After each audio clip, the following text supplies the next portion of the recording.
अस्सलाम वालेकुम जी, कैसे आप सब लोग। उम्मीद है सब लोग खैरियत से होंगे। आज बना रहे हैं मूली की चटनी, बहुत ही मज़ेदार, बहुत ही आला बनती है। एक दफ़ा ज़रूर ट्राई कीजिएगा। सबसे पहले मूली को छीन लेते हैं। अच्छा, इस रेसिपी के लिए आपको छोटे वाली मूली चाहिए, ज़्यादा बड़ी मूली नहीं चाहिए, वरना वो बीच में सफ़ेद होती है, उसका वैसा टेस्ट नहीं आता है।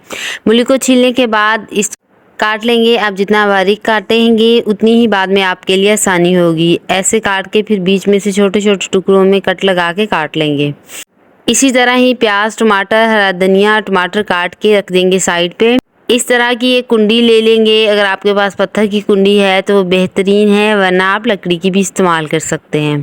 कुंडी को मैंने अच्छे से वॉश करके सुखा लिया है। फिर उसमें मैंने हरी मिर्चें काट ली हैं। अब मैं हरी मिर्चों को अच्छे से कूट लूँगी।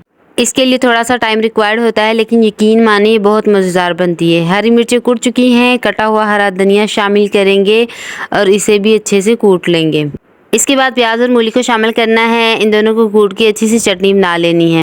टमाटर को हम आखिर में शामिल करेंगे, क्योंकि टमाटर पानी बहुत छोड़ता है, तो हमने इसमें मिर्चें जो है वो पहले से कुटी हुई हैं, तो उसकी छींटे उड़ेंगे, इसलिए हम इसको सबसे आखिर में शामिल करेंगे और एहतियातन इसको कूटना है। इसके छींटे बहुत उड़ते हैं, आपकी आंखों में लग सकते हैं। सारी चीज़ें यहाँ पे कूट चुकी हैं। अब इसमें कुछ मसाले ऐड कर देते हैं। आधा चम्मच ज़ीरा शामिल करूँगी, जिसे मैंने रोस्ट करके पीस लिया है। आधा चम्मच नमक का शामिल करूँगी। आधा चम्मच ही कश्मीरी लाल मिर्च का शामिल करूँगी। आप मिर्च और नमक अपने हिसाब से कम या ज़्यादा कर सकते हैं।